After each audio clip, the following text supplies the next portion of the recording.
je vais moi vous parler, on va descendre dans l'évolution là, puisqu'on va passer de l'homme à l'animal. Donc je vais vous parler de la précocité des consommations et donc là plutôt le point de vue de la neurobiologie et en vous parlant un petit peu des expériences qu'on peut faire pour étudier cette précocité chez l'animal. Donc d'abord la première question qu'il faut se poser, c'est la question des modèles, bien évidemment. Donc quand on parle de précocité des consommations, donc chez l'homme on entend, comme l'a dit Yvan Berlin, donc la consommation bien sûr à l'adolescence. Donc cette adolescence qui commence à la puberté, à environ l'âge de 10 ans, et l'exposition prénatale. Et donc chez l'animal aussi, on peut étudier ces deux périodes. Donc l'exposition prénatale, donc c'est une exposition pendant la gestation, donc ça c'est assez clair. Et on a aussi chez l'animal, comme chez l'homme, une phase d'adolescence qui correspond à une certaine immaturité donc, cérébrale et qui débute en gros à partir de la 4e semaine de développement postnatal et qui dure environ 1 mois jusqu'à 60 jours. Donc ça, c'est pour les rongeurs, puisque je vais parler exclusivement des rongeurs, puisque c'est le modèle de choix qu'on utilise en expérimentation animale. Donc la première chose qu'on peut faire, c'est d'abord regarder s'il existe une vulnérabilité de ces animaux lors de la prise de produits, comme ça a été décrit aussi chez l'homme. Donc un test dont Jean-Paul Tassin vous a déjà parlé, c'est le test de préférence de place conditionnée. Donc je rappelle bien, dans tous les tests qu'on utilise, on n'étudie pas l'addiction dans son entièreté, on étudie des modalités du comportement addictif, d'accord ? Donc il n'y a pas de modèle idéal qui va reproduire tous les comportements addictifs, il y a des modèles qui représentent des dimensions différentes. Donc dans le cas de la préférence de place conditionnée, en fait, on mesure les effets appétitifs d'une drogue et on va en fait apprendre à l'animal à associer un effet à un environnement. En fait, c'est très simple. Vous avez 2 boîtes qui sont distinguables à la fois tactilement et visuellement. Et on injecte la drogue à l'animal dans une boîte, une solution saline qui ne contient pas de produit dans la boîte opposée. Et on fait ça plusieurs jours de suite. Et le dernier jour, en fait, on laisse l'animal circuler dans ces 2 compartiments et on mesure le temps qu'il passe dans ces 2 compartiments. Et si la drogue a des effets renforçants et appétitifs, bien sûr, comme le disait Jean-Paul Tassin, l'animal va bien sûr rester dans ce compartiment. En fait, il attend sa dose tout simplement. Donc ici, c'est une expérience qui a été faite avec de la cocaïne, donc chez des rats adultes et chez des rats adolescents, donc avec 2 doses de cocaïne, une dose de 5 mg kg ici et une dose de 20 mg kg. Et vous voyez ici qu'avec la dose de 20 mg kg, on a une préférence de place conditionnée qui se développe à la cocaïne aussi bien chez les rats adultes que chez les rats adolescents. Alors qu'à la dose de 5 mg kg, en fait, on n'a pas de préférence de place à cette dose chez les adultes, alors qu'on la voit très bien chez les adolescents. Autrement dit, ici, on voit bien que les adolescents sont plus sensibles aux effets renforçants de la cocaïne. C'est la même chose aussi un peu avec la nicotine, donc, qui est un des composés psychoactifs du tabac. Donc, Yvan Berlin, tout à l'heure, vous a parlé qu'il était assez difficile en fait, d'évaluer les effets pharmacologiques en fait, des cigarettes. Bon, ici, ce n'est pas le tabac dans son entièreté, c'est juste la nicotine. Mais vous voyez ici, dans cette expérience de préférence de place conditionnée, encore une fois, donc c'est une expérience qui a été faite avec différentes doses de nicotine. Donc, vous voyez ici que chez les adultes, donc, on a un effet qui est assez intéressant, qui est biphasique, c'est-à-dire qu'au départ, on a bien une préférence de place conditionnée, mais quand on augmente les doses, en fait, cette préférence de place diminue jusqu'à atteindre même à des fortes doses une aversion. Alors que chez les adolescents, c'est très intéressant parce qu'ils vont répondre à une gamme de doses beaucoup plus large, donc ils semblent être plus sensibles à ces effets renforçants de la nicotine. Et ce qui est très intéressant, c'est qu'à la dose pour laquelle les adultes avaient une aversion, en fait, on n'a plus d'aversion chez les adolescents. Autrement dit, ils semblent être moins sensibles aux effets aversifs de la nicotine. Alors bien sûr, toutes les drogues, donc chez l'alcool, pour l'alcool c'est la même chose. Bien sûr, toutes les drogues en fait ne provoquent pas que des effets bien sûr sur le système de récompense et ne vont pas que provoquer la dépendance. Elles ont aussi d'autres effets comportementaux, comme c'est le cas par exemple du THC sur les fonctions cognitives et notamment sur la mémoire. Et ça peut être étudié assez facilement par un test de la piscine de Maurice en fait, qui étudie la mémoire spatiale. En fait, ce test, il est assez simple. C'est-à-dire que vous avez en fait, un bac en fait, qui est une piscine et dans lequel il y a de l'eau qui est opaque. Et juste à la surface de l'eau, vous mettez une plateforme. En fait, le rat ou la souris ne voit pas la plateforme. Donc, quand vous mettez l'animal dans l'eau, donc les animaux, les rongeurs nagent très bien en fait. Donc, il va nager, il va chercher un endroit où il peut arrêter de nager. Donc, à un moment, il va trouver la plateforme, il se pose sur la plateforme. Et quand vous faites ça plusieurs jours de suite, l'animal va retenir l'endroit où se situe la plateforme. Et donc, au bout de quelques jours d'apprentissage, au lieu de faire tout le tour de la piscine de long en large, en fait, l'animal va très rapidement se poser sur la plateforme. Donc vous voyez ici dans cette expérience qui a été faite donc chez des rats, encore une fois, donc adolescents ou adultes, vous voyez qu'au premier jour, on voit bien ce parcours erratique en fait, hein, dans la piscine, et vous voyez bien qu'après 5 jours d'apprentissage, l'animal va directement à la plateforme. Et quand on donne du THC à ces animaux, donc qui, je vous rappelle, est le composé psychoactif du cannabis, vous voyez que chez les rats adultes, ça ne semble pas perturber leur apprentissage pour trouver la plateforme, alors que chez les rats adolescents, vous voyez qu'ici, ils ont un petit peu plus de mal en fait quand même à trouver la plateforme. Autrement dit, ici, les animaux adolescents sont plus sensibles aux effets donc amnésiants du THC par rapport à des animaux adultes. Et ça, bon, c'est bien aussi connu maintenant chez l'homme. On sait que les très gros consommateurs de cannabis, en fait, à l'adolescence, ont des problèmes en fait cognitifs qui peuvent se répercuter à l'âge adulte. Donc bien sûr, quand on parle de vulnérabilité, quand on parle de consommation à l'adolescence, on va forcément parler ensuite des conséquences de cette exposition. Et là, je reprends un peu ce que disait Yvan Berlin sur cette fameuse théorie de la porte d'entrée, en fait, qui a changé de nom au départ, c'était la théorie de l'escalade. Et il y a eu beaucoup de débats en fait sur cette théorie de l'escalade. Et en fait, les gens ont changé en disant que c'était plutôt une théorie de la porte d'entrée, ce qui, je pense, est plus intéressant, puisqu'en fait, dans la théorie de l'escalade, il y avait cette idée de systématicité. C'est-à-dire que dès qu'on consommait, par exemple, de l'alcool, on allait systématiquement consommer par exemple de l'héroïne. Or, ce n'est pas du tout systématique, il faut bien faire attention à ça. Heureusement d'ailleurs que tous les gens qui consomment par exemple du tabac ne consomment pas tous après du cannabis ou de l'héroïne. Donc ça, c'est quelque chose qu'on peut étudier aussi chez l'animal. Donc ici, ce sont des souris, c'est 2 souches de souris, donc des C57, peu importe le nom, et des DBA2J. Et en fait, ces 2 souches de souris ont une différence donc, dans leur patrimoine génétique qui fait qu'elles ont des appétences différentes pour les produits. À savoir que les C57 Black Sea sont des souris qui sont plus sensibles aux effets récompensants des produits comparées à des souris DBA2J. Donc dans cette expérience en fait de consommation d'alcool, c'est une expérience en fait qui mime le binge drinking, en fait ce comportement de consommation, en fait binge en fait en anglais c'est goinfrage, donc ça résume bien en fait ce qui se passe dans le binge, c'est une consommation donc massive et due d'alcool.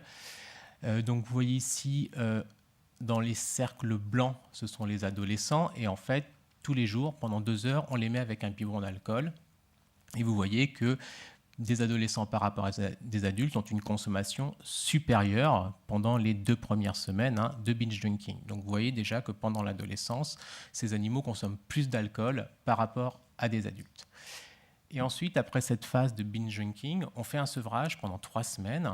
Et donc là, les animaux arrivent à l'âge adulte et on refait la même expérience pour voir si la consommation d'alcool pendant l'adolescence ou éventuellement pendant l'âge adulte a des conséquences plus tard. Et on constate que chez des animaux adolescents, eh bien, la consommation d'alcool pendant leur phase d'adolescence va augmenter leur consommation d'alcool. Ils ont une consommation d'alcool supérieure pendant l'âge adulte. Autrement dit, ici, la consommation d'alcool à l'adolescence va les rendre plus vulnérables à une consommation d'alcool à l'âge adulte.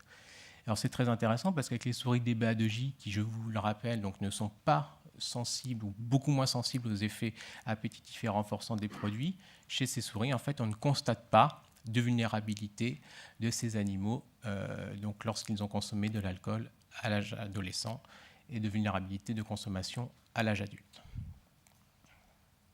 Alors ces souris donc, sont très intéressantes justement pour étudier l'effet des produits. Et ça, c'est une étude récemment publiée par l'équipe de Laurence Lanfumé, je crois qu'elle est dans la salle, j'ai vu tout à l'heure, donc sur ces souris DBA2J. Donc je vous ai dit, elles n'ont pas d'appétence, d'accord, ou très peu d'appétence pour les produits. Et vous voyez ici, c'est une expérience de préférence de place conditionnée soit avec de la cocaïne, soit avec de la morphine. Donc vous voyez ici, on n'a pas de préférence de place à la cocaïne ou à la morphine, donc chez des animaux adultes. Alors chez les animaux adultes, avant, pendant l'adolescence, on les a exposés à de l'alcool. Et bien qu'est-ce qu'on constate? C'est qu'on constate que ces animaux donc adolescents qu'on a exposés à l'alcool, eh bien à l'âge adulte, ils sont capables de développer une préférence de place conditionnée à la cocaïne ou à la morphine. Autrement dit, on est capable de rendre des animaux qui au départ n'ont pas une appétence pour l'alcool, pour les produits, on est capable de les rendre sensibles aux effets de la cocaïne ou de la morphine lorsque l'on les a préexposés à de l'alcool pendant leur adolescence. Alors un autre test aussi qui est assez couramment utilisé dans l'étude des addictions donc chez l'animal, c'est le test de l'auto-administration. Donc Jean-Paul Plassin vous l'a décrit tout à l'heure. Donc là, à la différence de la préférence de place conditionnée, par exemple, là, c'est l'animal qui s'injecte le produit lui-même, puisque dans la préférence de place, c'est l'expérimentateur. Donc en fait, c'est très simple. En fait, le rat, on lui passe un cathéter dans la jugulaire et il appuie sur une pédale ou éventuellement il met le nez dans un trou et ça lui délivre de la drogue. Donc ça, c'est une expérience qui a été faite donc, sur une pré-exposition des animaux adolescents pendant leur des animaux adolescents bien sûr, au THC. Et ensuite, on a fait une expérience d'auto-administration avec de l'héroïne.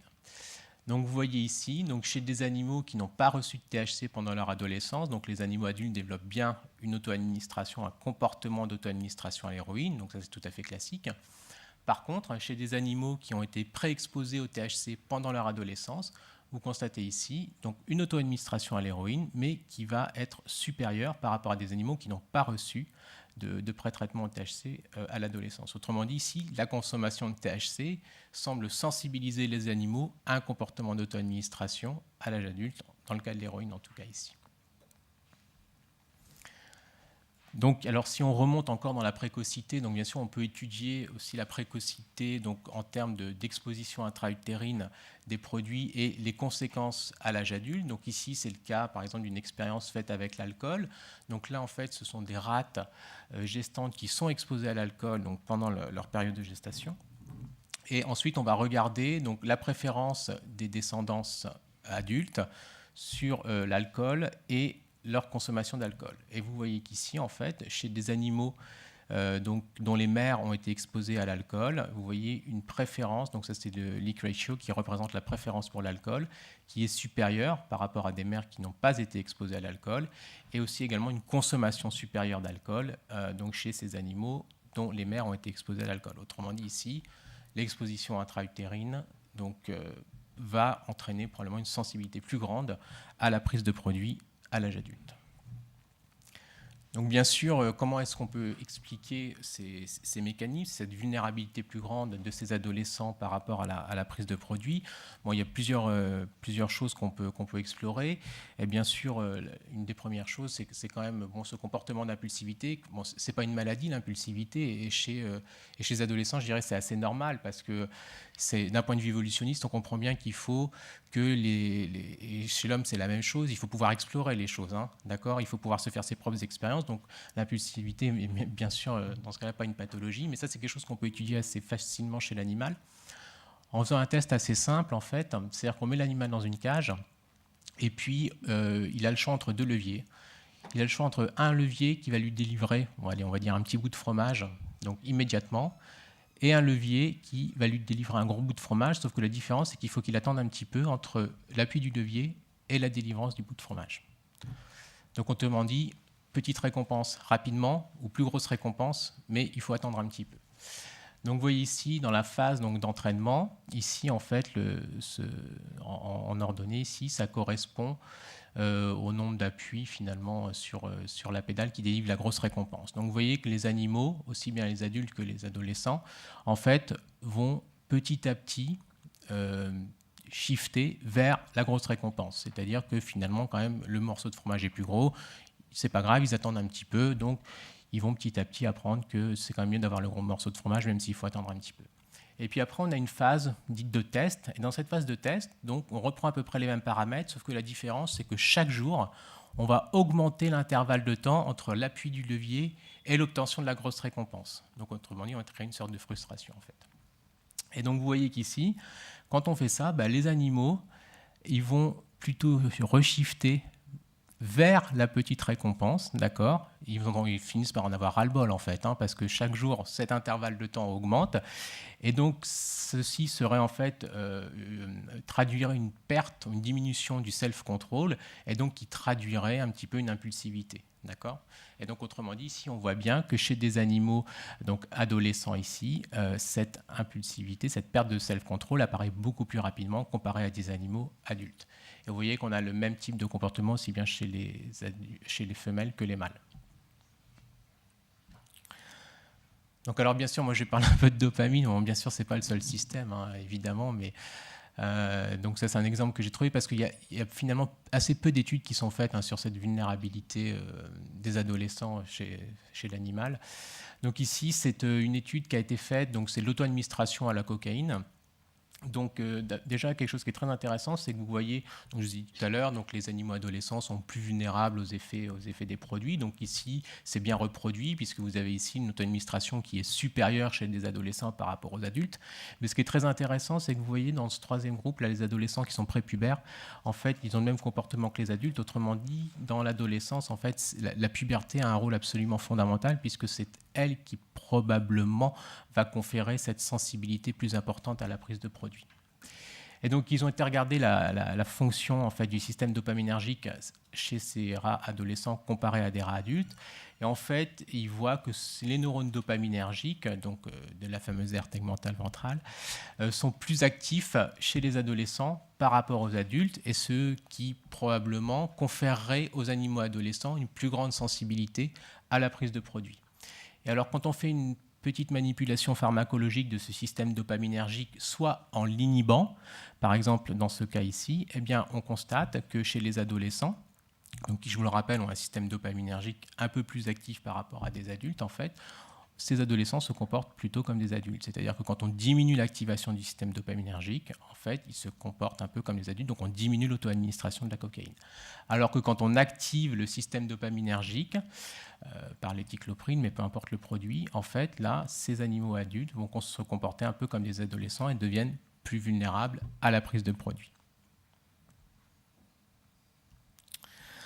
Donc, alors là, c'est plutôt une réflexion bien sûr, sur nos modèles animaux en général. Donc, est-ce qu'ils sont pertinents ? Bon, je vais vous dire oui quand même.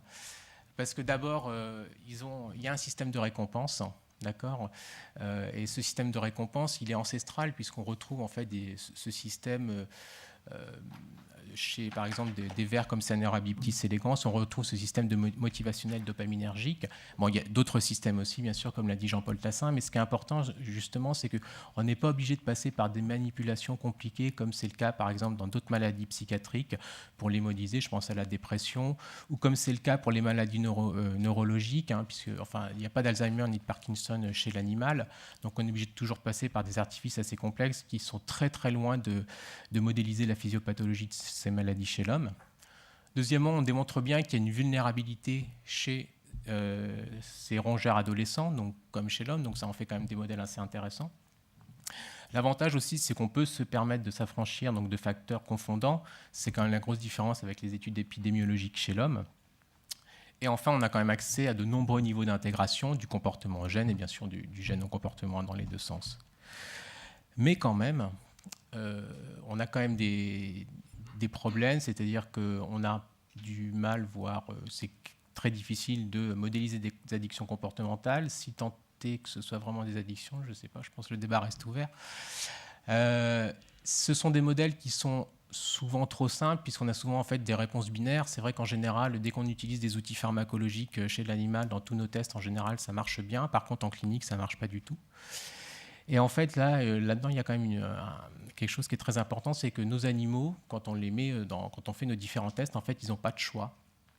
Et quand on leur donne le choix avec d'autres choses, eh ben, ça, c'est les expériences de Serge Hamed et Magali Lenoir, qui sont de très belles expériences, qui montrent que quand on apprend à des animaux à s'auto-administrer soit de la cocaïne, soit du sucre, quand à un moment on les met en présence de l'un et l'autre, dans le même compartiment, eh ben en fait, les animaux se détournent de la cocaïne et vont choisir le sucre. Autrement dit, ce qu'il n'y a pas en fait, dans nos modèles, c'est le choix. Et bien sûr, chez l'homme, il y a toujours le choix. Donc c'est pour ça que nos modèles sont très intéressants, mais qu'il faut essayer peut-être, je pense, de les raffiner encore un petit peu plus. Voilà, je vous remercie. Merci beaucoup.